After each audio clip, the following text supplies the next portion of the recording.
네, 오늘도 거룩한 주님의 날에 또 이렇게 예배로 오신 여러분 모두를 진심으로 환영하고 사랑합니다. 가끔 보면 예배 시간에 조시는 분이 있어서 제가 너무나 안타까운데, 여러분 주님을 사모하는 마음으로, 여러분 앉아서 졸면요 이건 주님을 무시하는 겁니다. 네.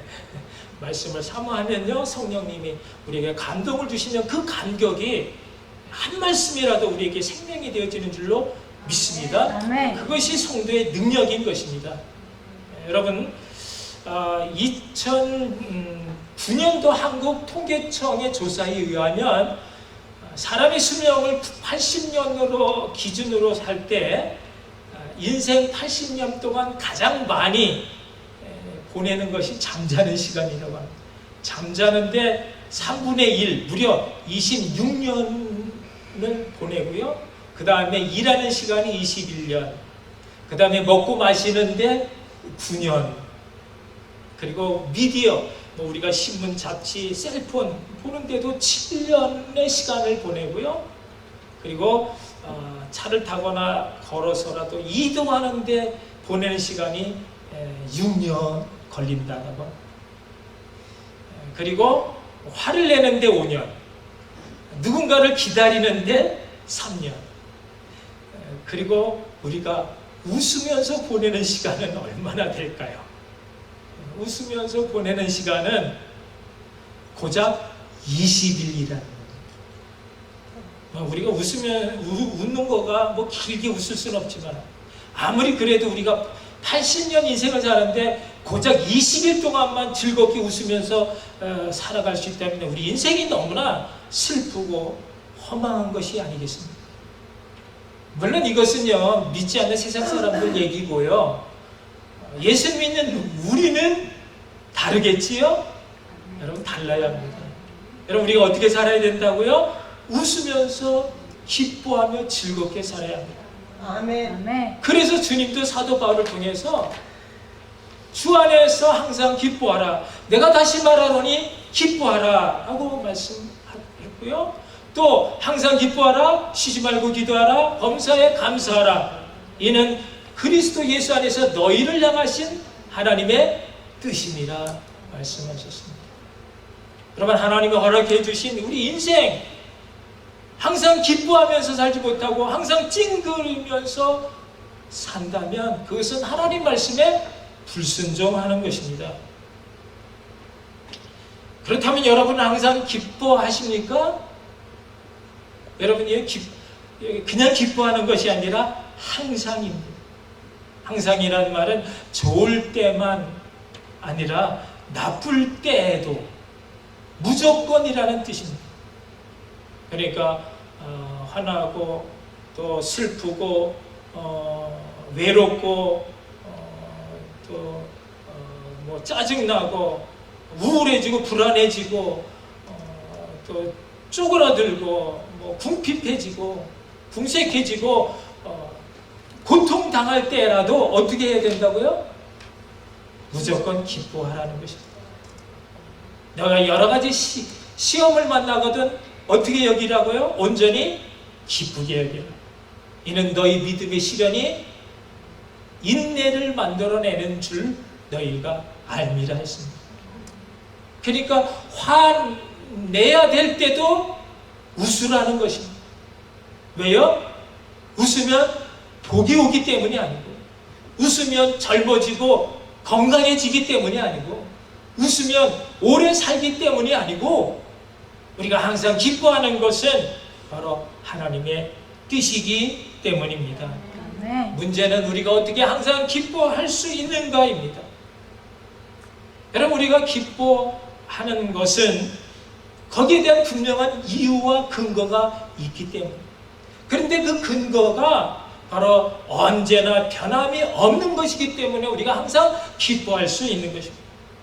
우리가 가진 그런 건강이나 재물이나 명성이나 출세 뭐 이런 것 때문에 기뻐한다면요, 이런 근거들은요 쉬 사라지는 것이기 때문에 그 기쁨은 잠시뿐일 뿐 오래가지 못하는 것입니다. 그러나 우리가 기뻐하는 이유 근거가 주님의 말씀, 하나님의 사랑 때문이라면 그 근거는 세세토록 영원한 것이기 때문에 우리는 항상 기뻐할 수 있는 것입니다. 그렇기 때문에 우리가 항상 기뻐하는 것 어떻게 해야 된다고요? 변함없는 주님의 말씀, 신실하신 하나님의 사랑을 기억하고 경험하면서 살아갈 때에 우리는 항상 기뻐하며 즐거워할 수 있는 그런 하나님의 자녀 성도가 되는 줄로 믿으시기 바랍니다. 아멘. 사랑하는 성도 여러분, 오늘 스바냐 선지자가 본문의 말씀을 전했던 이스라엘 당시의 상황이요, 그렇게 기뻐하며 즐거워할 수 있는 상황이 아니었습니다. 스바냐 선지자가 활동했던 그 시대는 지금으로부터 약 2600년 전 이스라엘 역사상 가장 어둡고 암울한 그런 시대였습니다. 유다의 므낫세 왕 들어보셨죠? 아주 둘도 없는 악독한 그런 왕이었습니다. 이사야 선지자를 톱으로 썰어서 죽게 할 만큼 그런 아주 악명 높은 그런 못된 왕이었습니다. 그가 55년 동안 치세 왕으로 있으면서 그의 아버지 히스기야 왕 때 허물어뜨렸던 모든 이방의 우상 신당을 새로 세웠고요.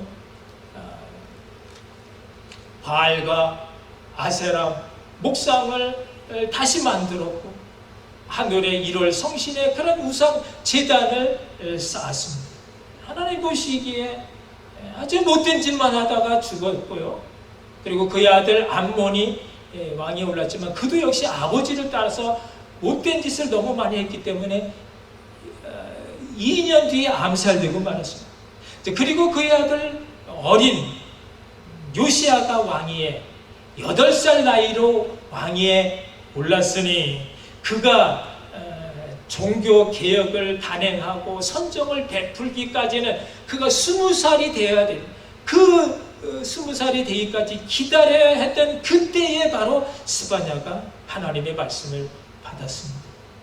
아직은 므낫세 왕의 그 아주 지독한 그런 죄악의 유산으로 말미암아 세상 사람 모든 사람 다 그렇게 어지럽고 혼탁한 그런 정세 속에서 스바냐는 교만으로 인해서 하나님을 버리고 우상을 섬기는 그런 온갖 악행을 저지르는 이스라엘 백성들을 향해서 장차 임할 하나님의 심판과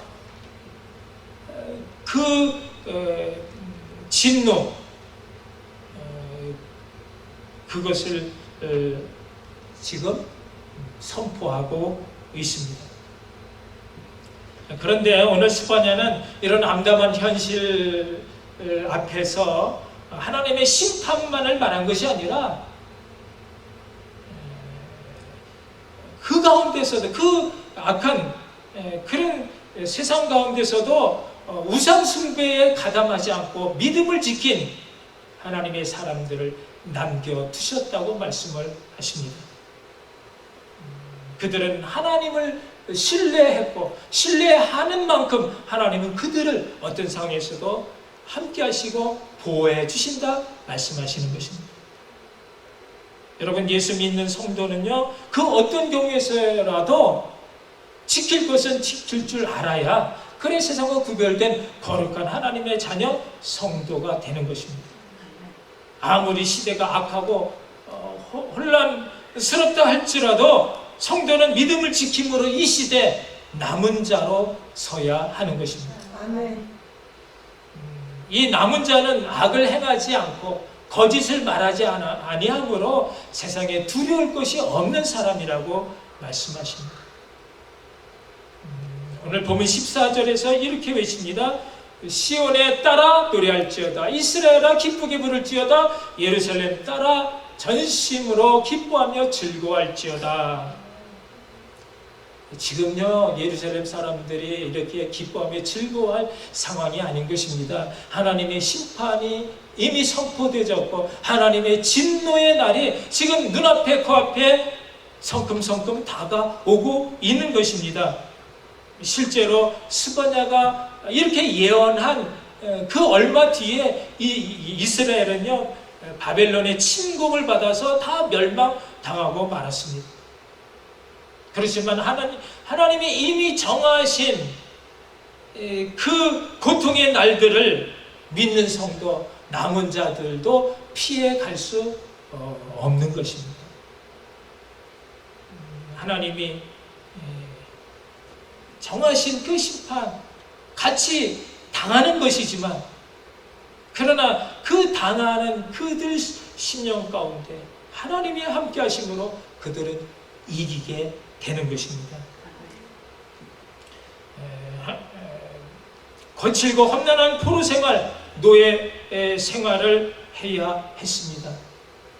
그런데도 노래하라는 것입니다. 울지 말고 웃으라는 것입니다. 기뻐하며 즐거워하라고 지금 스바냐가 외치고 있습니다. 여러분, 이것이 가능합니까? 이런 하나님 진노, 이런 고통에 그런 포로로 끌려가서 노예처럼 살아가야 하는 이런 절박한 상황 속에서 이 말씀이 정말 우리에게 가능한 말씀인가? 가능하다라고 말씀을 하십니다. 끝까지 믿음을 지킨 남은 자에게 향하신 하나님의 특권이기 때문에 그래서 이것이 가능하다 말씀을 하십니다. 오늘 거기에 대해서 우리가 함께 은혜를 나누려고 합니다. 여기 시온의 딸, 여기 이스라엘, 여기 예루살렘의 딸, 누구를 가리킵니까? 바로 끝까지 믿음을 지킨 남은 자 성도 저와 여러분인 줄로 믿습니다. 그렇다면 우리가 이렇게 끝까지 기뻐하고 즐거워할 수 있는 그 분명한 이유, 근거가 무엇인가? 오늘 보면 17절 중에 보면 밑에 있죠. 그 가운데 너희 하나님 여호와가 너희 가운데 계시니 그는 구원을 베푸실 전능자시라. 그가 너로 말미암아 기쁨을 이기지 못하시며 너로 잠잠히 사랑하시며 라고 하고 있습니다. 그러니까요, 하나님이 우리로 기뻐하시며 우리를 잠잠히 사랑하시기 때문에 우리는 항상 기뻐하며 즐거워할 수 있다라는 것입니다. 여러분, 우리가 분명히 알아야 될 사실은요, 하나님이 우리를 너무너무 사랑하신다는 것입니다. 하나님이 우리를 왜 사랑하는지 그 이유를 우리는 다 알 수 없지만 우리가 잊지 말아야 될 것은 그 사랑으로 인해서 우리가 세상 가운데 그 어떤 존재보다도 가장 가치 있고 존귀한 자가 되어졌다라는 사실인 것입니다. 여러분, 16절을 한번 보면요, 그날에 사람이 예루살렘에 이르기를 두려워하지 말라, 시온아 네 손을 늘어뜨리지 말라 라고 말씀을 하고 있지만 여러분, 우리가 세상을 살아가면서 두려워할 일이 얼마나 많습니다. 손을 푹 늘어뜨리려고 기죽어야 할 일들이 얼마나 많은가 하는 것입니다. 여러분, 우리 몸이 조금만 이상해도 우리는 벌써 두려운 생각이 가슴을 파고듭니다. 아니, 혹시 암 아니겠지. 여러분, 자녀의 전화 소리가 반 옥타브만 속삭여도 우리는 아니, 혹시 무슨 일이 우리 가슴이 철렁 내려앉습니다. 꿈자리까지 따질러 치면 두려움 투성인 것입니다. 그러나 주님은 우리에게 두려워하지 말라, 기죽지 말라고 말씀을 하십니다. 우리를 구원할 전능자 하나님이 바로 우리의 아버지가 되시고 우리가 그분의 자녀이기 때문인 것입니다. 아멘. 종교개혁이 한창 무르익던 어느 날 이 마틴 루터가 그만 궁지에 몰려서 절망 가운데 신음하면서 자리에 눕고 말았습니다. 이것을 보고 그의 아내가 상복을 입고 와서 대성통곡을 합니다. 깜짝 놀란 마틴이 벌떡 일어나서 아니 여보 누가 돌아가셨습니까? 그렇게 얘기를 하니까 이제 당신이 믿고 있던 하나님이 돌아가셨습니다. 아니 하나님이 돌아가시다니 그게 무슨 말이요? 지혜 있는 아내가 이렇게 대답을 합니다. 하나님이 돌아가시지도 않았는데 어찌 당신은 그토록 기가 죽어 있단 말이요? 당신이 이렇게 의기소침한 걸 보니 하나님이 돌아가신 게 틀림이 없습니다. 그 말을 듣고 마틴 루터가 그렇지 하나님이 살아계시지, 그렇지 하나님이 사랑하시지, 그래서 힘을 다시 얻고 용기를 내서 믿음 가운데 그 모든 어려운 난관을 정면 돌파해가지고 종교개혁을 승리로 이끌었다라고 하는 아주 유명한 실화 이야기가 있습니다.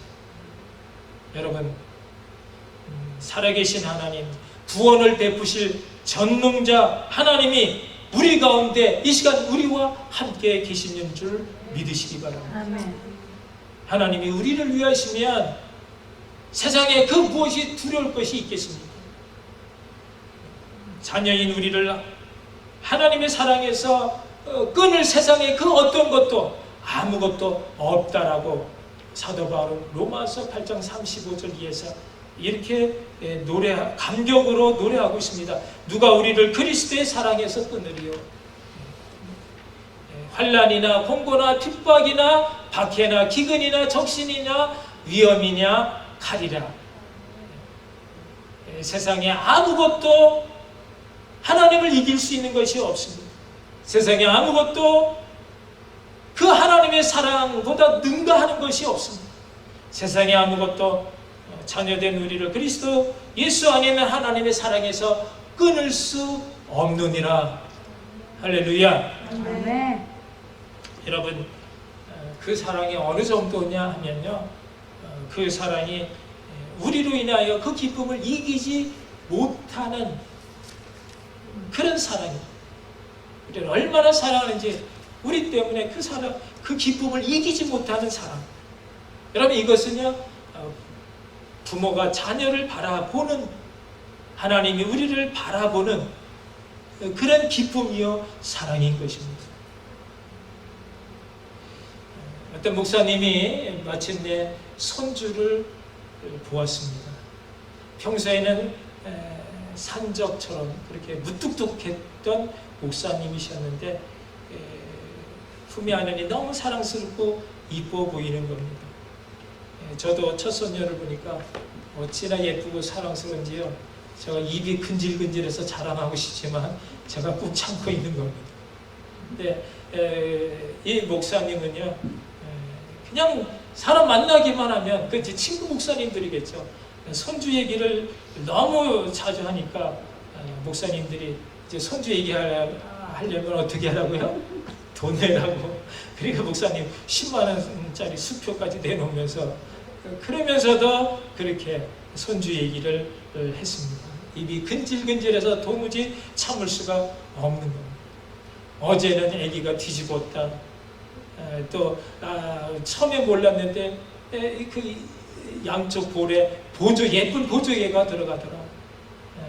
또 방귀 소리가 엄청나게 힘이 좋다.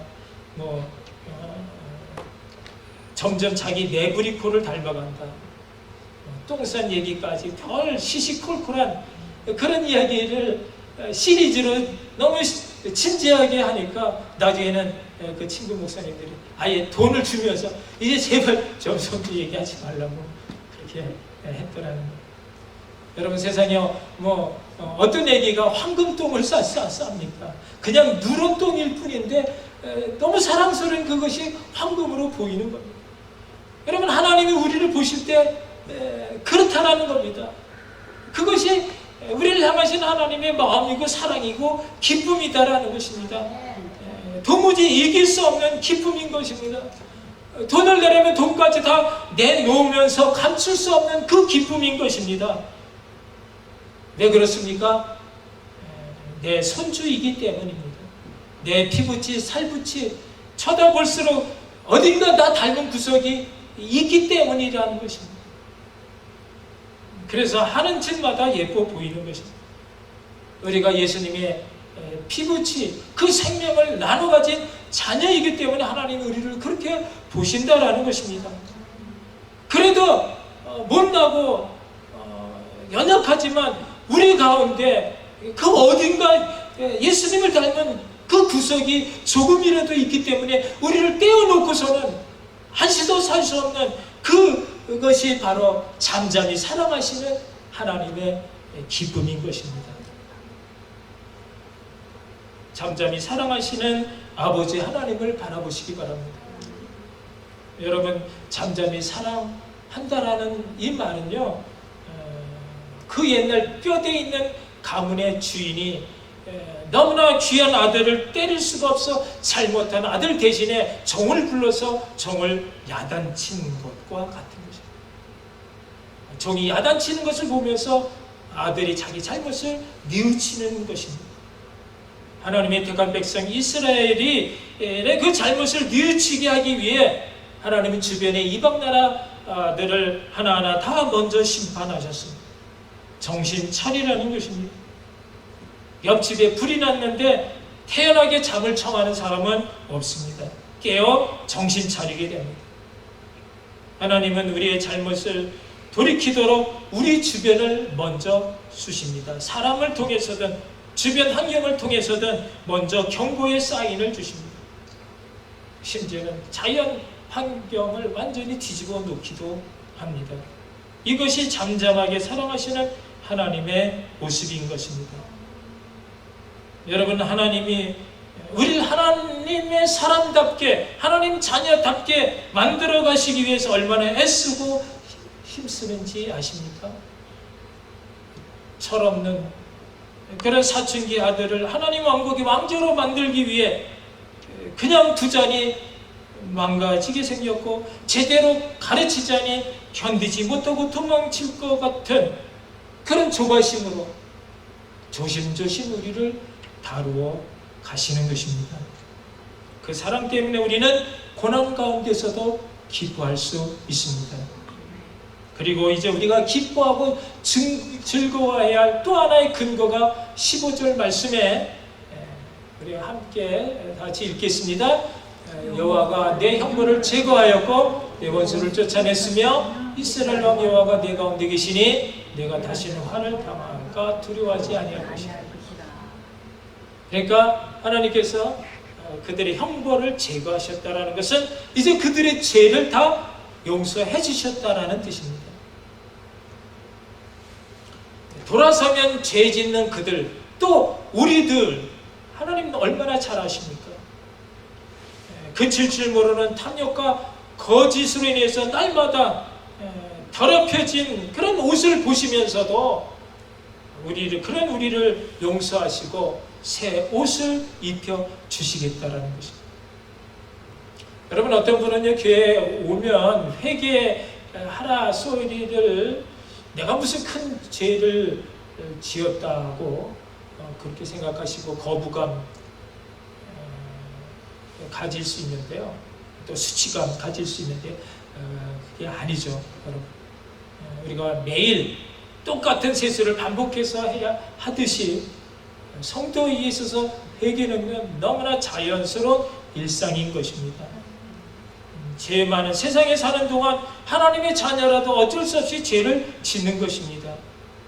그때마다 회개함으로 하나님 앞에 나가도록 예수님께서 그런 연약한 우리를 위해 이미 자신의 거룩한 죄 없는 피를 다 흘려 주셨기 때문인 것입니다. 우리가 10번 똑같은 잘못으로 회개를 한다 할지라도 주님은 똑같은 마음으로 10번 용서해 주시는 것은 바로 우리가 11번까지라도 또 돌이키고자 하는 그런 간절한 마음, 그런 다짐과 결단이 우리 안에 있는 것을 보시기 때문인 것입니다. 어떤 경우에라도 회개는 결코 잘못된 것이 아니고, 어떤 경우에 큰 죄라도 자녀인 우리에게 가해질 큰 형벌은 없습니다. 우리의 마땅히 받아야 될 그 형벌을 누가 대신 받으셨다고요? 예수님이 대신 받으셨기에 우리는 기뻐함으로 회개할 수 있습니다. 여러분, 우리가 아무리 큰 죄를 지었어도 담대히 하나님 앞에 나갈 수 있는 것은 하나님이신 예수님 그분이 우리 위에 목숨까지도 생명까지도 아낌없이 다 내어주신 그 큰 사랑을 뒤덮을 더 큰 죄가 세상에 없기 때문인 것입니다. 문제는 회개할 줄 모르는 성도가 많다라는 것이고, 회개하지 않고 강단에 서서 하나님의 거룩한 말씀을 선포하는 목사님들이 있다라는 것입니다. 회개하지 않고 일하는 화인 맞은 직분자들의 보이지 않는 그 교만이 순한 선량한 양들에게 상처를 주고 병들게 하고 결국은 몰아내치는 그런 가시덤불이 되는 것, 그것이 문제인 것입니다. 여러분, 성도의 기쁨을 빼앗는 가장 큰 내부의 적은 바로 회개하지 않는 죄책감인 것입니다. 이 죄책감이 우리 안에 있는 이상 그것은요, 바로 외부의 사탄을 우리에게 끌어들이는, 우리 안으로 끌어들이는 그런 죄의 통로가 되는 것입니다. 하나님의 자녀로 살면서 기뻐할 수 없는 것은 회개가 없기 때문인 것입니다. 회개함으로 우리는 하나님의 사랑 그 깊은 곳으로 들어갈 수가 있습니다. 이것이 자녀가 누리는 자녀의 특권인 줄 믿으시기 바랍니다. 기뻐하며 즐겁게 사는 비결, 하나님 회개함으로 하나님 사랑 안에서 사는 것입니다. 우리가 고민하고 걱정하고 염려함으로 불안해하는 것은 하나님의 사랑을 잃어버리고 대신 내가 그 무엇인가를 책임지고 내가 뭔가를 하려고 하는 데서부터 오는 그런 불안인 것입니다. 하나님 사랑 안에 있기만 하면 세상에 두려울 것이 없습니다. 기죽을 일이 없습니다. 사랑하는 성도 여러분, 우리가 신앙생활 한다는 것, 하나님과 더불어 함께 기뻐하며 즐겁게 사는 생활인 것입니다. 우리가 더 이상 죄 가운데 있지 않고 구별된 하나님의 자녀로 믿음을 지키는 남은 자가 되어 그런 우리를 대견스럽고 기특하게 바라보시면서 내가 너로 말미암아 기쁨을 이기지 못하며 잠잠히 너를 사랑하신다라는 그 하나님 사랑 앞에 언제 어떤 상황에서도 그 하나님과 함께 하시는 복된 믿음의 성도 여러분 모두가 되시기를 다시 한번 주님의 이름으로 축원합니다. 기도하시겠습니다.